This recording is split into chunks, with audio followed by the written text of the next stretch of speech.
Before the Rings of Power, there were the Silmarils. Before Sauron, there was his master Morgoth. Before Aragorn and Arwen, there was Beren and Luthien. Join us as we explore Tolkien and all the ages of Middle-earth with your hosts from theonering.com, Jonathan Watson and Michael Grumbine. Welcome to the dog days of summer, where we are still getting through The Hobbit, but we're trying to do it a little bit more slowly than we used to in the past because, man, it's hard to get the schedule going when we've got so many summer things going on. So I apologize for missing last episode, guys. Yeah, my fault. I was in the mountains, and but you know, summer's a little slower. But I am looking forward to this chapter. We're getting, there was like a little lull after the elves, and now it's now we're speeding up in the storytelling part of this.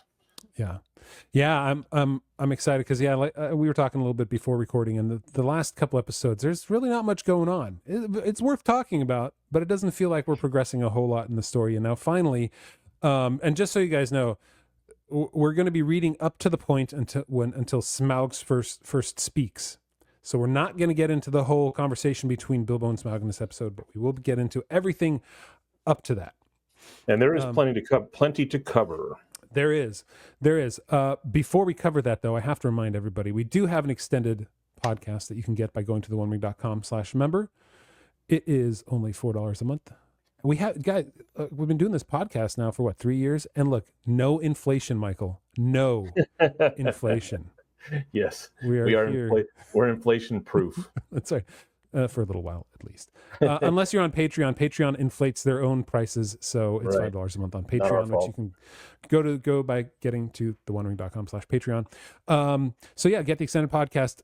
And we're going to be, this is coming out the night after, guys. The night after we've done a chat. So we do a Zoom chat once a month.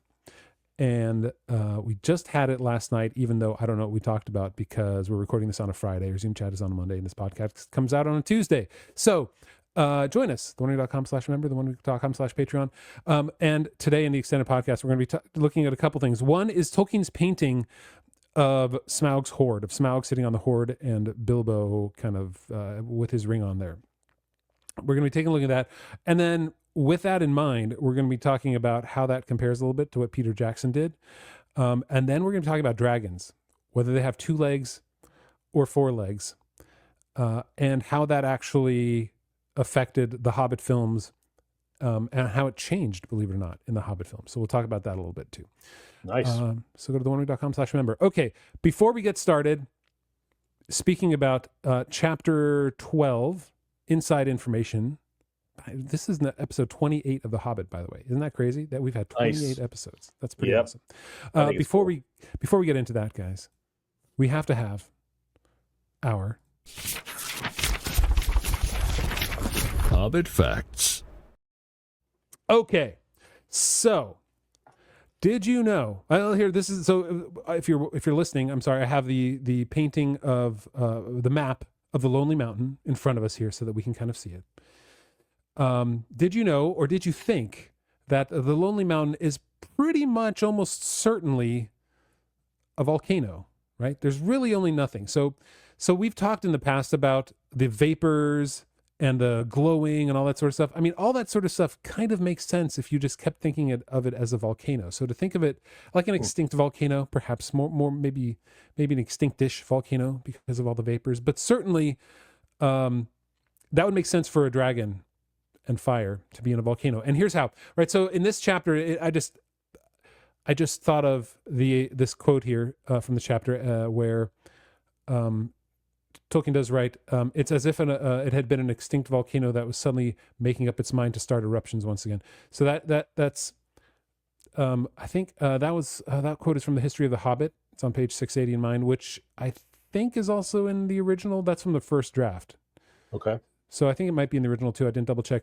But here's the thing. Let's take a quick look, if you're watching, let's take a quick look at how it can be compared to, say, like Mount Rainier, right? Which is an extinct volcano in Washington, right? It's just south of Seattle.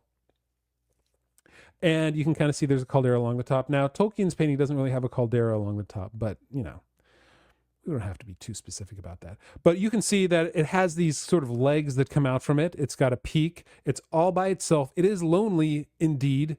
And then if we look at the topography of it, right, this is a top-down, more top-down perspective. You can kind of see how it does have these arms that come out right from the top. Some of them curl, some of them go way out, and the valleys are glaciers here. But you can see how it has a similar sort of, it's less stylized, obviously, than Tolkien's painting was, but it has a similar look and feel to how Tolkien's drawing of the Lonely Mountain kind of comes out in the same way, with these sort of arms, exactly the word he uses in The Hobbit, Right. like Mount Rainier does. And here's another version of Mount Rainier, and you can kind of see a little more specifically, like you can see how things come out from it. Now, ignore the topography all around it too, because that's just the land surrounding it, and it doesn't show you height here. But it does have these areas where there are peaks and valleys, and easier to see in the snow like this here. Anyway, so I think it is a volcano. I think that's, if Tolkien didn't mean for it to be, that's really all that it could be. And when he calls it an extinct volcano at some point, right? Especially out on its own like it is. Yeah. So there you go. That's your Hobbit fact, the Lonely Mountain. It's a volcano. I do need to point out, though, Michael, this volcano was not created by a dam being busted to drop into an ocean of... Yeah. Yeah. Wasn't designed to be turned on by a sword. Oh, sorry, guys. I'm sorry. The Rings of Power just ruined us. And whenever, like, we haven't brought it up much lately at all. We haven't, really, at all. We've been good. We've been good. But a lonely volcano all by itself does not need to have some sort of better mousetrap to be used in order to make it happen. It just does. Anyway, all it needs is a good imagination and a good story. And neither of those are present in how the Rings of Power approaches its own show. So in any case, let's jump into inside information. Michael, as is our wont, do you want to give us a quick little overview of what happens here in this chapter up until the point Smaug actually speaks? Sure. Yep. So if people remember, they have just opened the door after much ado and a highly unlikely series of events. And they're looking inside. And so from that point, there's a brief discussion, and then Thorin basically tells Bilbo that it's time to earn his keep or fulfill his contract. Bilbo objects and says, I probably already earned it, but I'll go anyway. And so in he goes and down. There's some parts before that we're going to talk about heavily, but in terms of the actual plot, he goes down the mountain, down the tunnel, which is a very nice tunnel, not like the elven tunnels or anything else. It's very dwarven, straight and smooth. He goes down. He beholds the dragon asleep, and he steals a cup from the dragon and heads back up. And the dwarves everyone's happy to see him again. It's almost like they didn't expect him to come back. And he's congratulated, and they admire the cup, which is one of apparently what seems like a near limitless hoard down there under the dragon. And then Smaug awakens and discovers the cup missing and goes on a rampage. And they barely get to the dwarves back, the two dwarves that are down, Boffer and Bomber, up from the camp.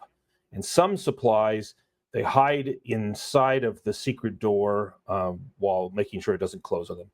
And then Smaug finds their camp and basically lays waste to the mountainside for a day almost.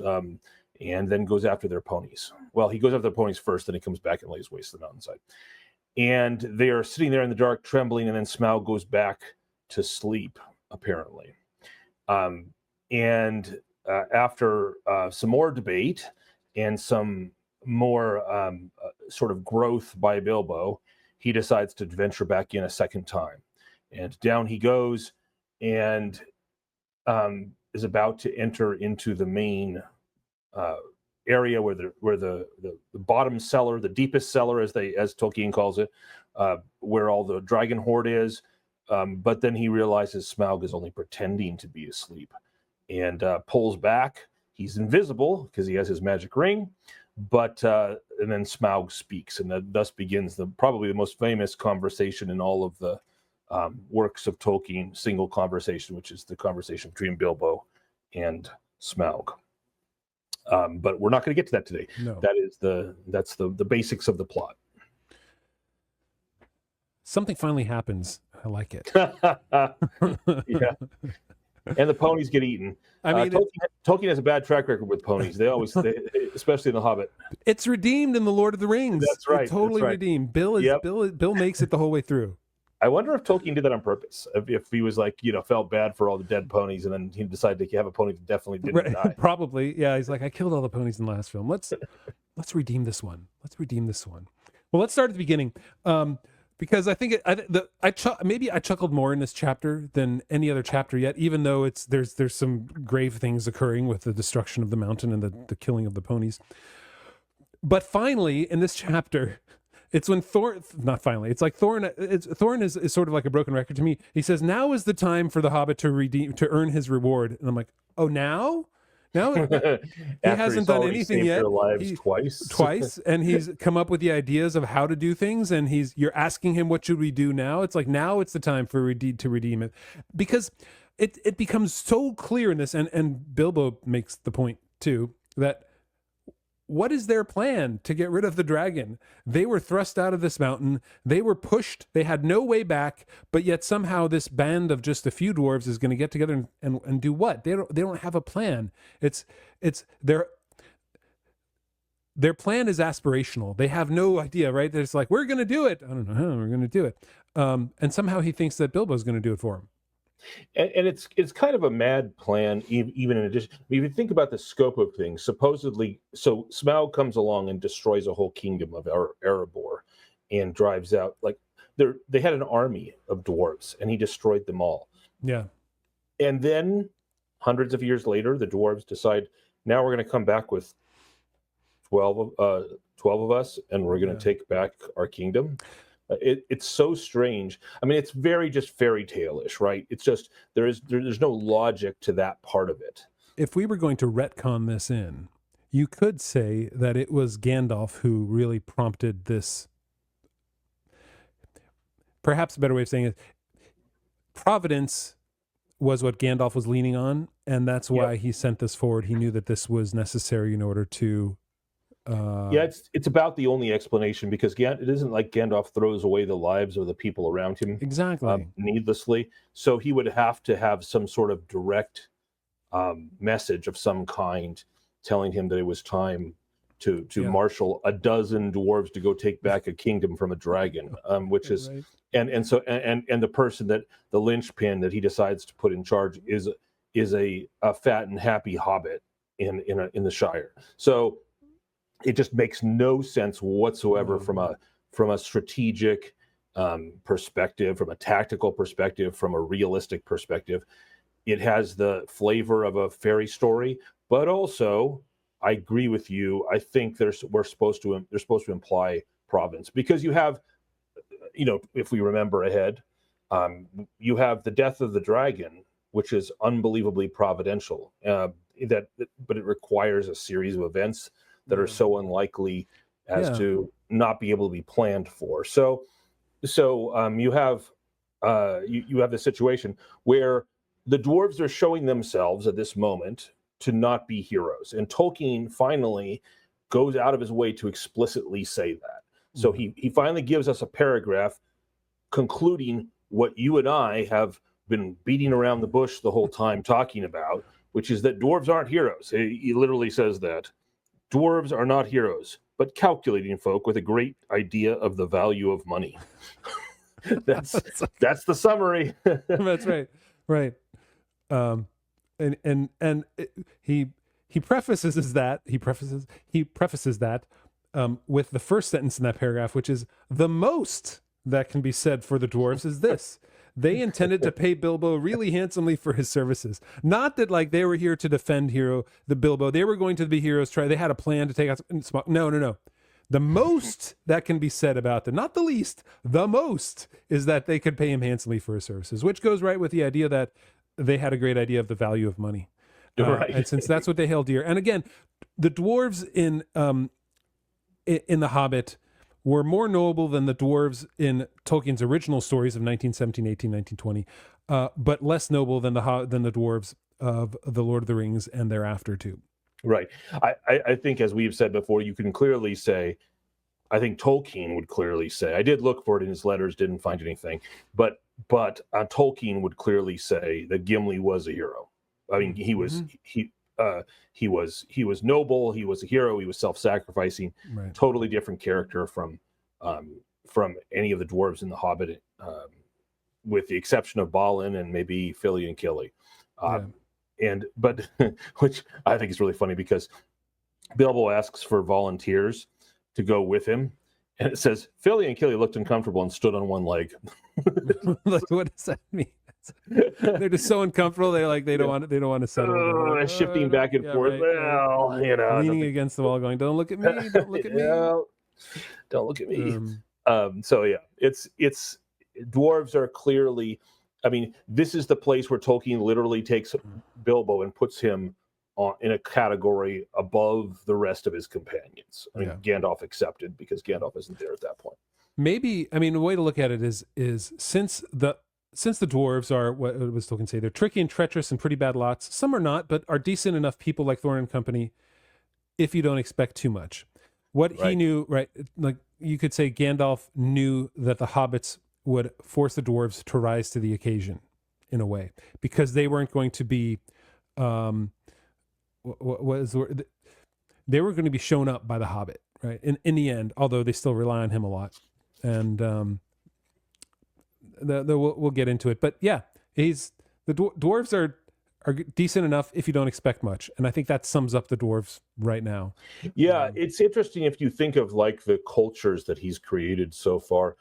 Bjorn is an exception. He's a culture of one, so I'm gonna leave him aside for a second. But if you think about the woodland king, the kingdom of the elves, and his attitude, he's very capricious. They're very fey, but they do love their gems, and they are calculating, and they are quick to anger about imagined slights. And then you have the men of Lake Town, who remind me of like a pub crowd. They're just all super into it, like they're just cheering for one thing and then another, and then they're run by the master, who's mostly just a mercantile sort. And then you have a whole race of creatures, dwarves, that are said to be basically, they're like tiny Ebenezer Scrooges almost, but not quite as bad as Ebenezer Scrooge. I mean, some of them are, but some of them are not.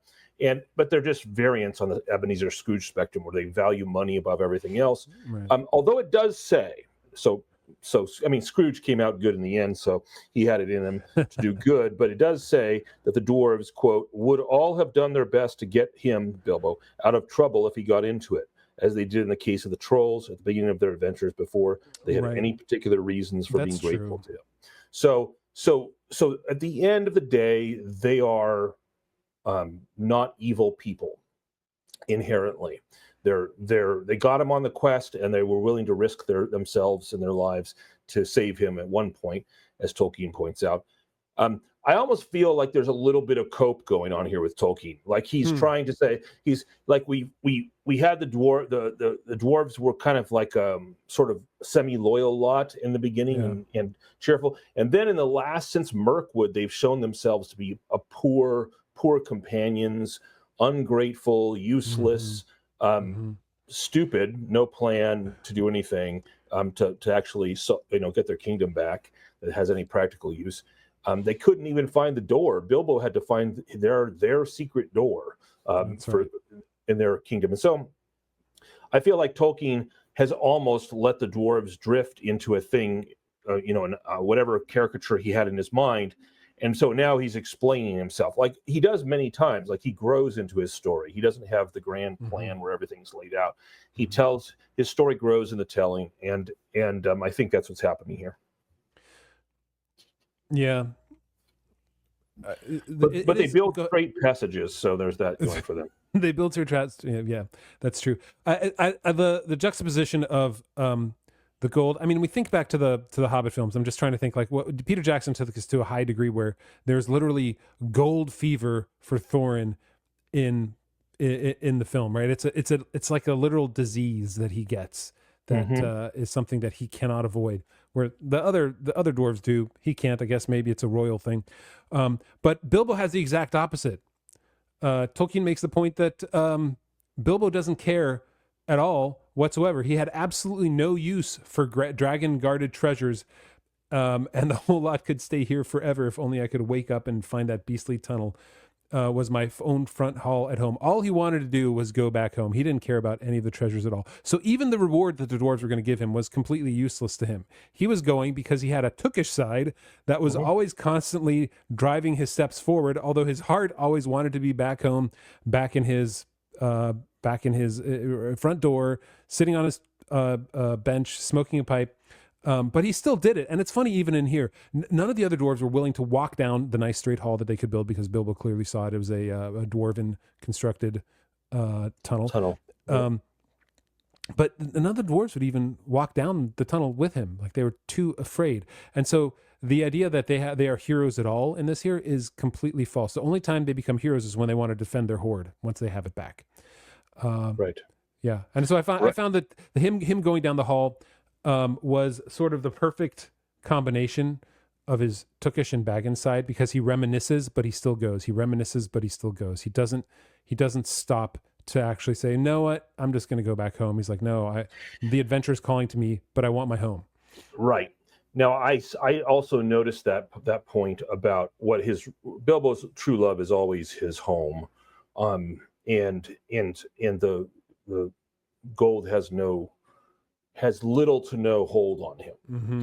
What does have hold on him now he is a small hold is whether or not he's fulfilling his contract, and he makes a point about that and says, I think so, like all good Englishmen, because hobbits are English, he cares about the contract, but he points out, I've actually probably fulfilled the contract twice already by saving your lives essentially at Mirkwood and then in out of Lake Town.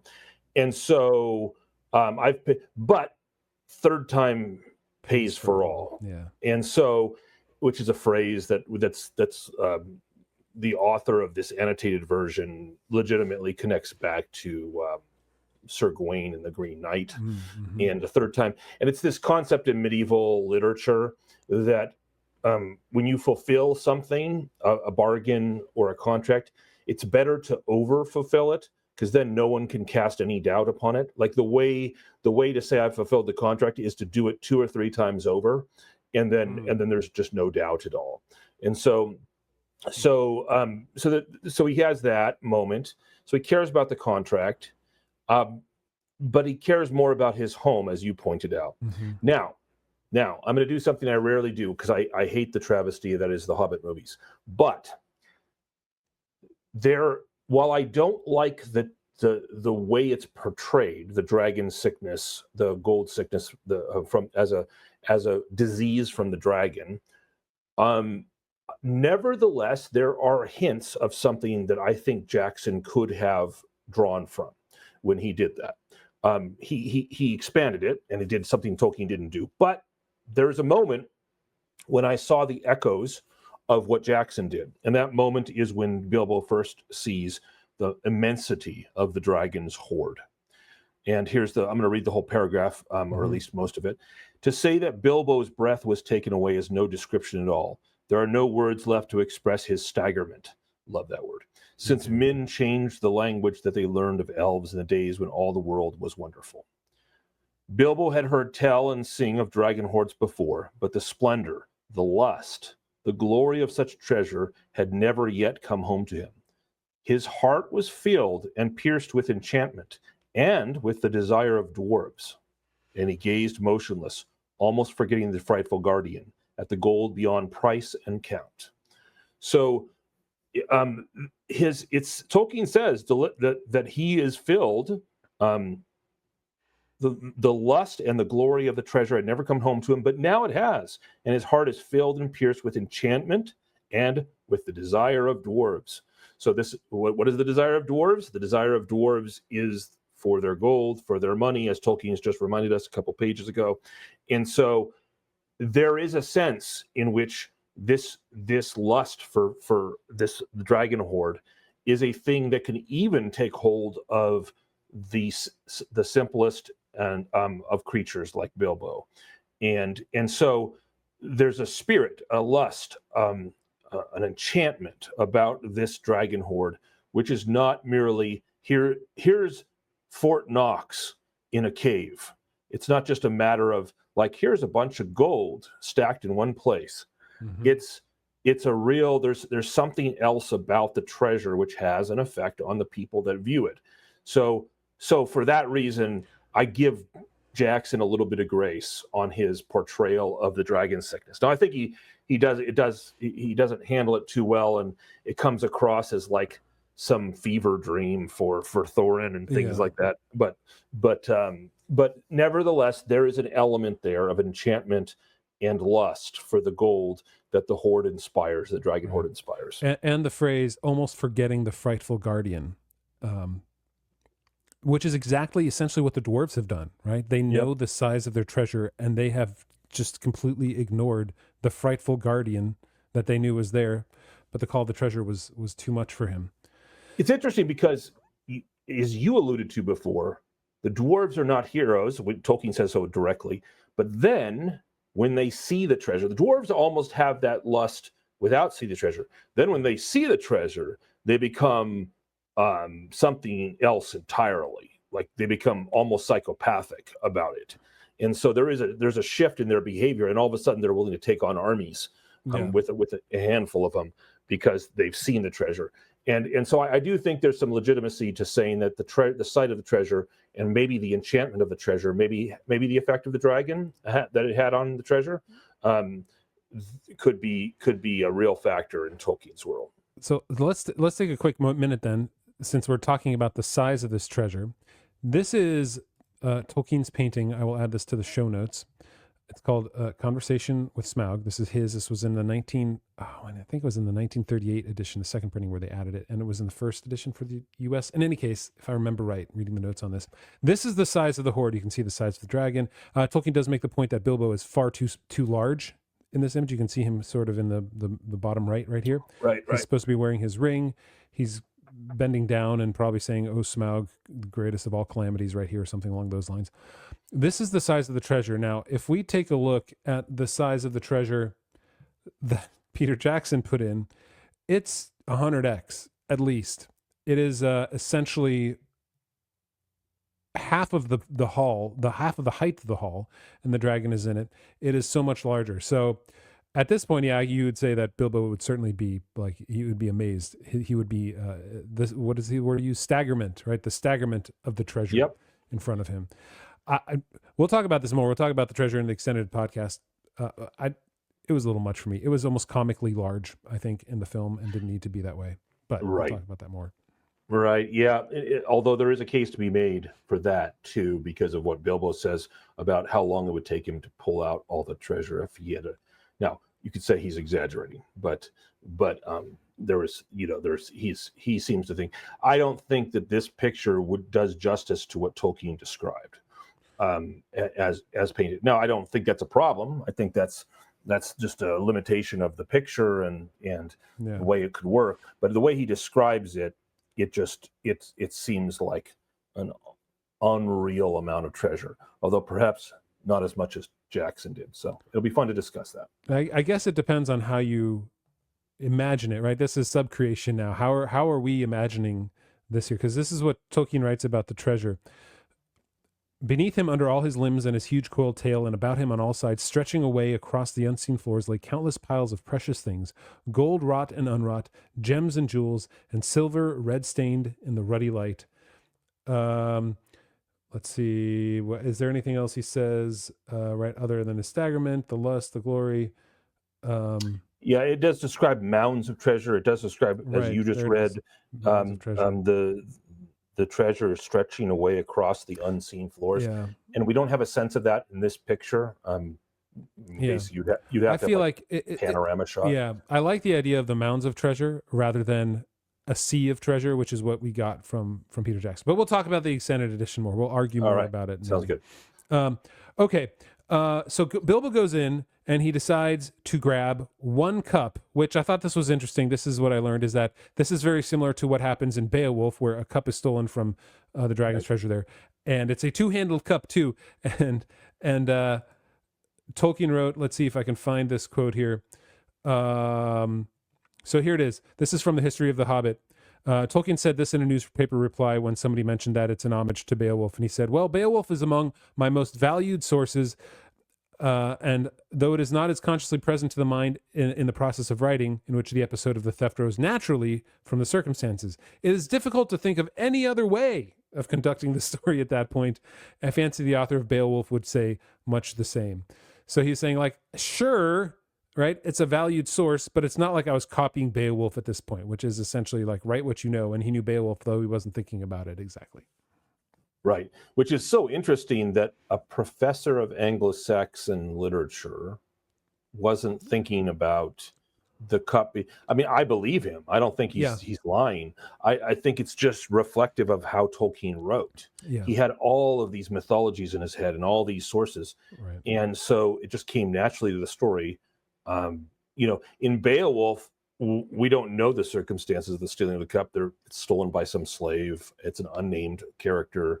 It's the rage of the dragon, though, is the same as the rage of the dragon in The Hobbit here, in the sense that that's what causes the great troubles that lead Beowulf himself to go confront the dragon ultimately, because the dragon goes into a rage because one of its cups has been stolen, and it's essentially memorized its entire hoard and knows when one cup is missing.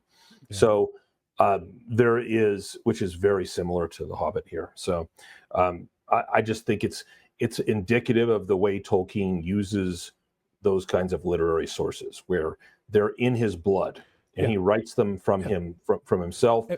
He's not sitting there going, now I'm going to lift this from Beowulf, and now I'm going to lift this from the Icelandic saga.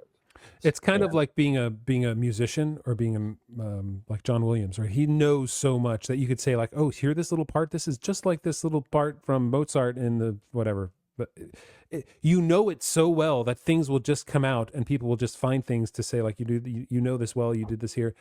Exactly. Now, I don't know if Howard Shore did that with the song "This Is the Hymn, This Is My Father's World," and the theme for the Hobbits, the Shire theme. Because that is uncannily the same, and they're both. It is uncannily the same, but it's become beloved because it's a beautiful riff. The riff itself, the melody line, those two chunks of the melody. So I'll give him some grace, I guess, a little bit more than before. Maybe not all the grace in the world. Right in your old age, you become a little more tolerant. Well, not tolerant. No, I still think he stole it, but he just doesn't know how much he stole. Maybe the first time. In any case, I think you're right. It was in Tolkien's blood. This is what all artists feel. The waters he swam in, the oceans he surfed. This is everything there, right? And all myths, especially the Anglo-Saxon and Norse myths, right? These are the things that he knew, and he wouldn't have said, you know what, there's that part of Beowulf. I'm going to insert that right here with the Hobbit. That doesn't make any sense. Like, that's not how you write. You just write what you know, and you write what comes up in your mind, especially the way that he wrote it. And he wrote, so the way he did this, just so you guys know too, in the History of the Hobbit, they make this point that he would write brief outlines for the sections to come. It's not like he outlined the whole thing and then wrote it. But even then, as we'll learn, I think in next week's episode, things did change. Particularly, for instance, we'll talk about this next week, and how Smaug died from his original notes to his final story. So he did change as he wrote the story, as he continued exploring the characters and exploring the locations and exploring the plot. Okay. So he grabs it. He goes back. The dwarves are super happy that he's got one cup. They're overjoyed. Right. Yeah, I have to say, in light of your Hobbit back, Jonathan, sorry to interrupt, but they actually reference a volcano. It's really funny. when suddenly a vast rumbling woke in the mountain underneath, as if it was an old volcano that had made up its mind to start eruptions once again. Yeah. But if Jonathan is right, it was an old volcano. As if it was the original first draft was extinct volcano, actually. So he changed it to old volcano.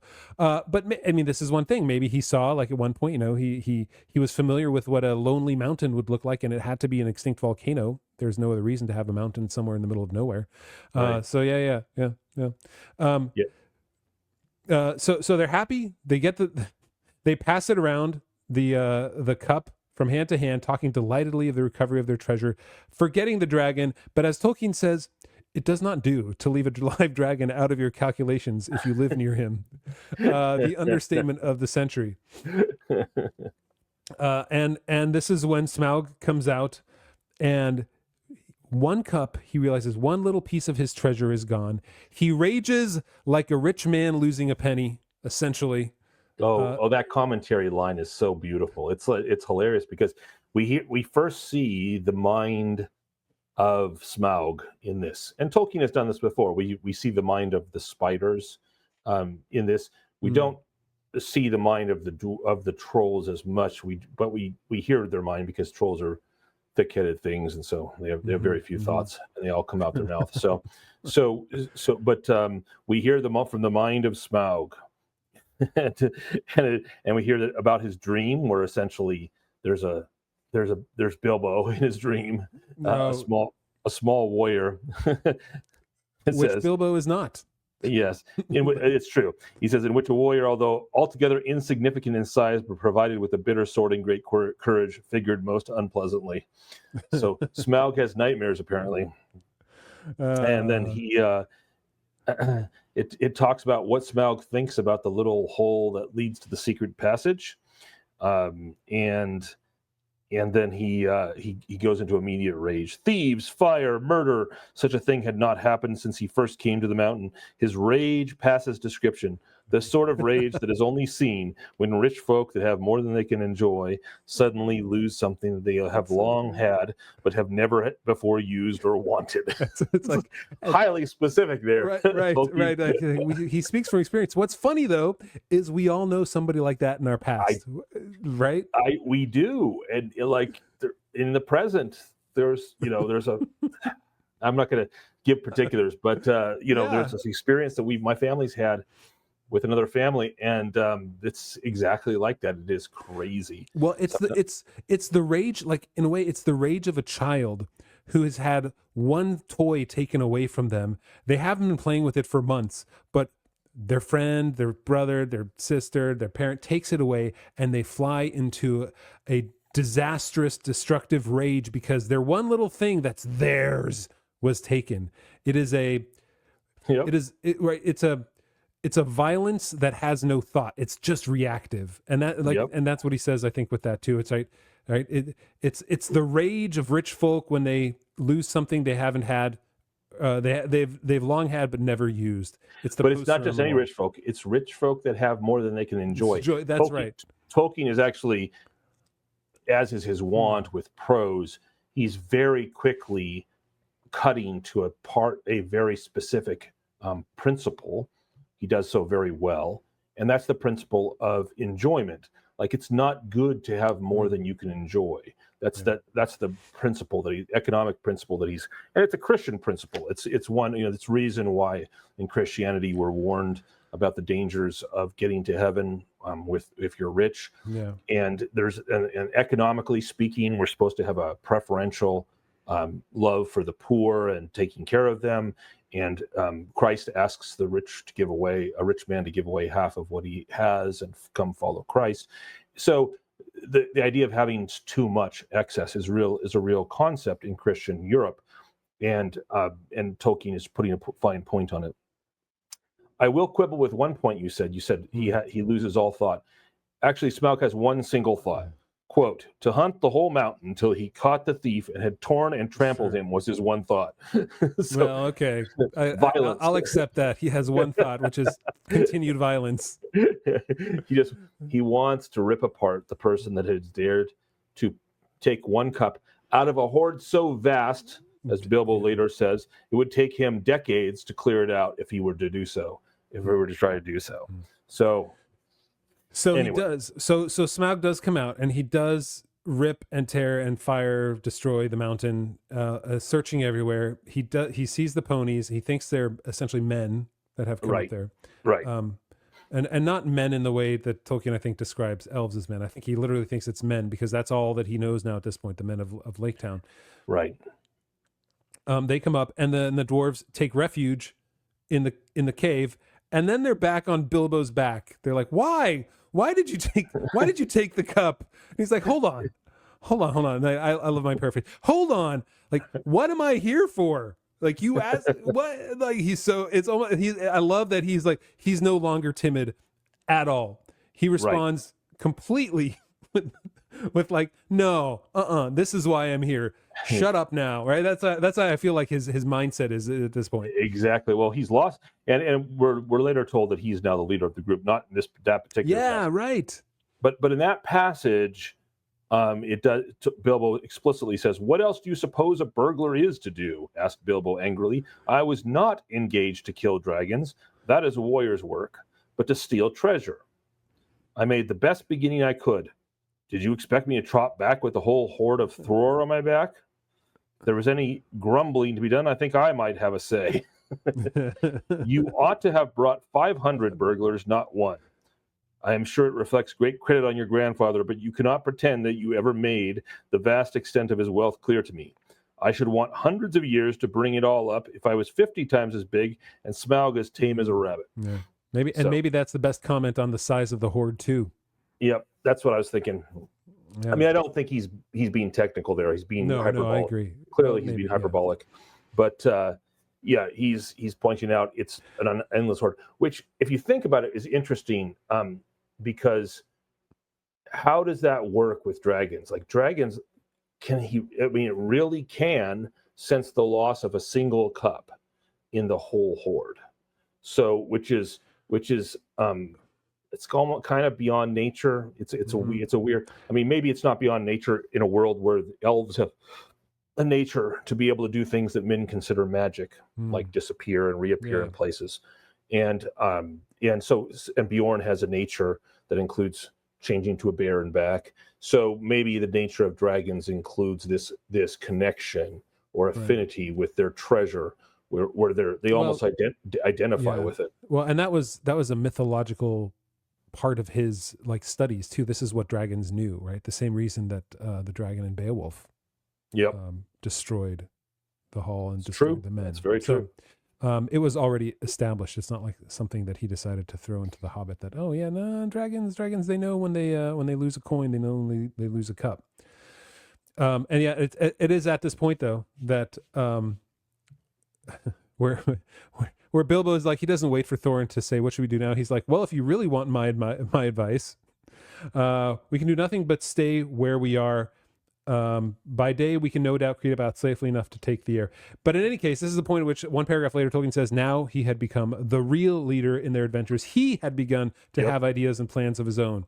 And so he's the one now driving forward exactly what they're going to do. And so he decides to go back down.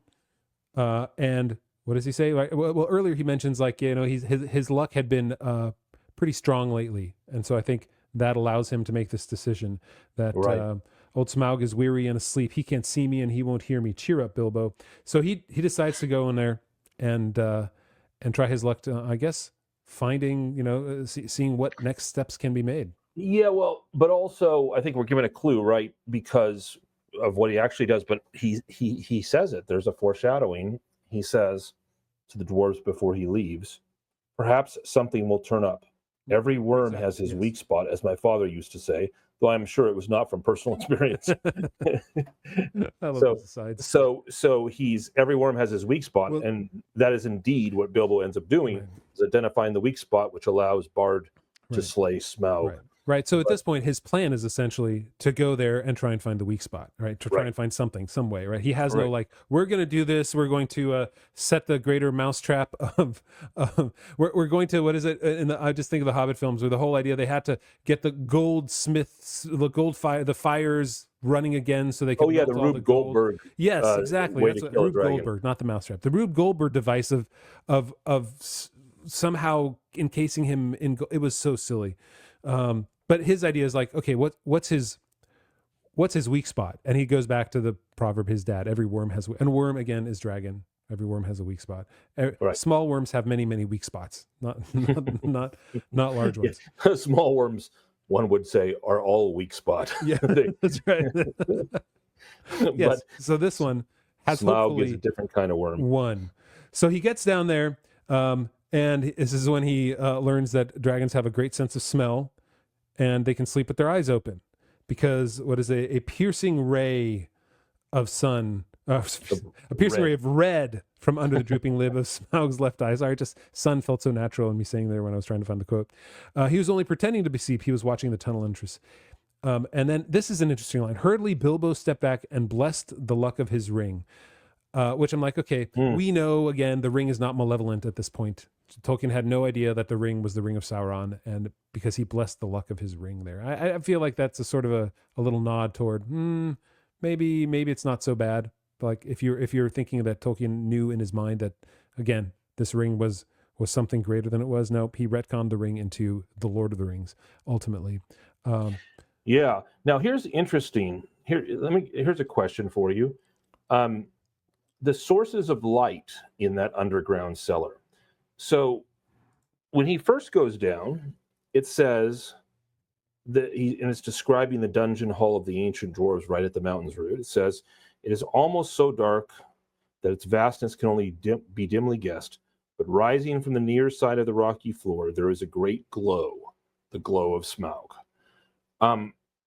Now that glow, it's red. We're told it was red before that. The light was red as he was going down the corridor. So we know it's a red glow. And so where do you think that comes from? Because it's not Smaug's eyes being open. It says that they can sleep with their eyes half open, but it's very specific about his eyes shining a red light in the second time Bilbo goes down. But this time, I reread the first description of Smaug, and there's no description of his eyes being open at all. So it's the glow coming from Smaug himself? Or do you think his eyes are partially open even then, and that's where the glow comes from? I mean, it's clear. I think it's pretty clear that we're supposed to be implied that it's the fires of Smaug that within him internally that create the glow somehow, that are shining forth from his eyes, that are maybe from his mouth as he snores. Maybe there's not flames coming from his nostrils that give the red glow. What do you think? I've always been curious about that. Yeah. I think two things. One, the spider's eyes glowed too, so I think we're in an okay place to say, yeah, Smaug's eyes probably glow. There is also Gollum's eyes are explicitly said to glow as well. Yeah, in the Lord that's of the Rings. true. So the evil glow of evil eyes is a real thing Hobbit. here. So I think it's totally fine to say that the eyes glowed. The idea that there is a fire in him that also casts, when he breathes, right? Something inside makes his whole body glow, and the fire of Smaug, of the dragons, does light up the room, and it pulses, and the vapors of his fire inside come out of his nostrils and his mouth. And there's I think that's where it comes from. Okay. And I do think his eyes probably do glow if you pushed me to it. Well, I think we can't avoid that. It says a piercing ray of red from under the drooping lid of Smaug's left eye. That's not just obvious. A glow. It's actually like a flashlight. Well, and remember, that's exactly what we had from Sauron's eye in The Lord of the Rings. It was a flashlight. Sorry. The one place where it wasn't an eye like that, actually, that was glowing, casting on light. Okay. Right. But it's very clear that the light shines forth strongly from his eyes, probably in a way different from his nostrils or his mouth. So anyway, interesting. Yeah. And then we end with Smaug speaking. I do want to point out, back to not give the dwarves terribly short shrift, that Thorin is the one that decides to risk life and limb of everyone to save Balin and Boffer and Bomber. I think it's Boffer. Is it Biffer and Bomber or Boffer and Bomber? I can't remember. I'm looking here. Bomber and Bofer. Boffer and Bomber. Okay. Is No, it Bofer or Boffer? Bofer? Boffer? I don't know. I always called him Boffer. Maybe it's Bofer. Don't know. That's okay. We'll ignore this one. Anyway. Okay. So yeah. So now we're on to Smaug. I'm excited now. The real first dragon we get to experience in Middle Earth. And man, I have to tell you, on a totally weird side note, I've read The Hobbit to my kids over the years, now 7 times, and every couple of years, 2 or 3 years, I read it again. Mm-hmm. And I have to load up on the tea beforehand, because before Benedict Cumberbatch did the voice, could get by. I was doing the Smaug's voice, and it rips your vocal cords up when you try to do a dragon's voice for like this whole dialogue was terrible. It was like I feared it going into the second and third and fourth reading, because Michael, it ripped it. You have to give us a brief example. Oh, I will next time. I'll give you a brief. All right. I'll read Awesome. in the dragon's voice. Right. Because I did do Gollum earlier, right? I tried my attempt at Gollum. But you now have to do the dragon. All right. I'll do it a little bit anyway.